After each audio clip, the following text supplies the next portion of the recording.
मणिपुर पिछले 1.5 साल से जल रहा है, लेकिन अचानक से हिंसा थोड़ी समय के लिए रुकती है और फिर से हिंसा भड़क उठती है। विरोध प्रदर्शन भी होता है। 15 नवंबर को कुछ ऐसा ही हुआ, लेकिन इस बार हिंसा की वजह 6 लोगों को अगवा करना हुआ। अब पहले 6 लोगों की अगवा की गई और उसके बाद उसकी लाश मिली, शव मिला। उसके बाद से विरोध प्रदर्शन हो रहा है। 15 नवंबर को एक महिला और 2 बच्चों के शव जीरी नदी में बहते मिले थे। इसके बाद से राज्य के कई जिलों में विरोध प्रदर्शन शुरू हो गया, जो कि अब हिंसक रूप ले लिया है। हिंसा इतना व्यापक रूप ले लिया कि मतई समुदाय के लोगों ने इम्फाल में 8 विधायकों के घर पर हमला बोल दिया। प्रदर्शनकारियों ने यहां पर पथराव और आगजनी भी की। इम्फाल में टायर जलाकर सड़कों को ब्लॉक भी कर दिया। इससे पहले 11 नवंबर को वर्दी पहने हथियारबंद उग्रवादियों ने बोरो ब्रेका थाना परिषद और सीआरपीएफ कैंप पर हमला बोल दिया था। इसमें 10 उग्रवादी मारे गए थे। इस दौरान जिरीबाम जिले के बोरो ब्रेका थाना परिषद स्थित राहत शिविर से 6 लोगों को अगवा किया गया था। 15 नवंबर को इन्हीं अगवा किए गए 6 लोगों में से 3 के शव मिले और इसके बाद विरोध प्रदर्शन काफी होने लगा। विरोध प्रदर्शन के चलते मणिपुर में 5 घाटी जिलों में कर्फ्यू लगाया गया, जबकि 7 जिलों में 16 नवंबर के शाम 5:15 तक 2 दिन के लिए इंटरनेट सेवाएं बैन की गई। बाद में इसे फिर से बढ़ा दिया गया। ये जिले थे इम्फाल ईस्ट, विष्णुपुर, थौम्बल, काकचीक और इसके अलावा चूड़ाचांदपुर और 2-3 जिले और भी हैं। 9 नवंबर को विष्णुपुर जिले के सैटन में उग्रवादियों ने 34 साल की महिला की हत्या कर दी थी। घटना के वक्त महिला खेत में काम कर रही थी और उग्रवादियों ने पहाड़ियों के निचले इलाकों में गोलीबारी की थी।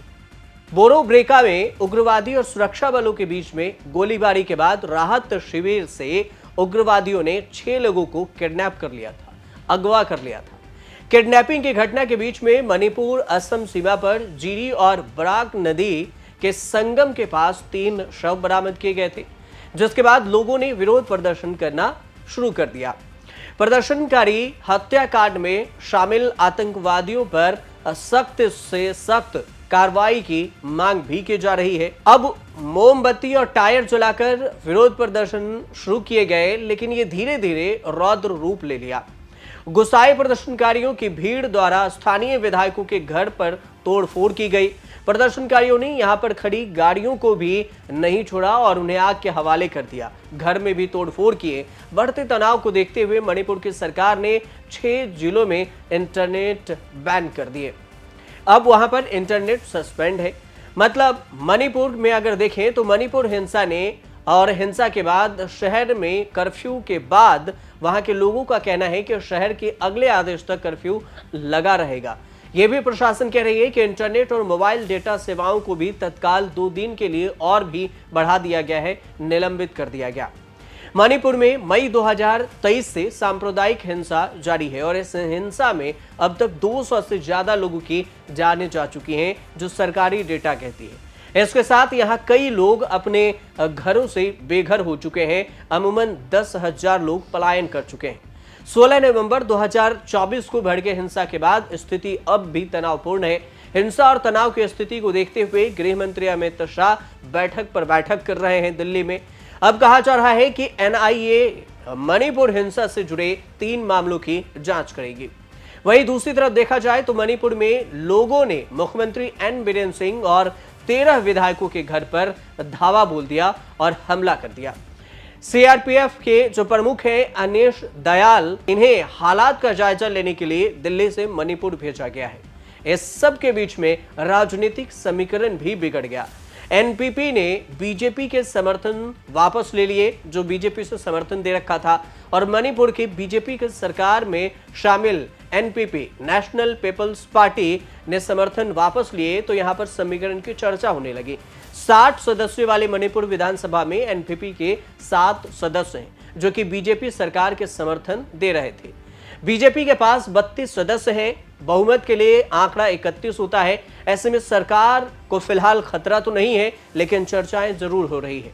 मणिपुर की एएफएसपीए भी वापस लेने की मांग मणिपुर सरकार ने केंद्र से सशस्त्र बल विशेषाधिकार अधिनियम यानी कि AFSPA को वापस लेने की बात मणिपुर सरकार कह रही है, क्योंकि हिंसा के दौरान 14 नवंबर को इम्फाल समेत कई जगहों पर जो इंटरनेट सेवाएं बैन की गई थी उसमें AFSPA को लगाया गया था। AFSPA को एक लाइन में समझिए तो इसे कोई भी इस फोर्स को किसी से भी आदेश लेने की जरूरत नहीं होती, सिर्फ संदेह मात्र से किसी को गिरफ्तार कर सकती है। मणिपुर की आबादी करीब करीब 38 लाख है और यहाँ के 3 प्रमुख समुदाय मैतेई, नागा और कुकी।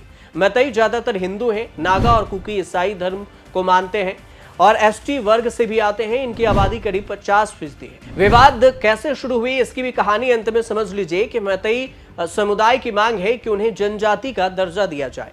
समुदाय ने इसके लिए मणिपुर हाईकोर्ट में याचिका लगाई। समुदाय की दलील थी कि 1949 में मणिपुर का भारत में विलय हुआ था और इससे पहले उन्हें जनजाति का ही दर्जा मिला हुआ था। इसके बाद हाई कोर्ट ने राज्य सरकार से सिफारिश की कि मैतेई को अनुसूचित जनजाति में शामिल किया जाए और इसी के बाद से ये विरोध प्रदर्शन लगातार जारी है। 23 मई से जो विरोध प्रदर्शन शुरू हुए 2023 से वो आज नवंबर में भी 19 नवंबर तक ये हिंसा रुकने की नाम नहीं ले रही है।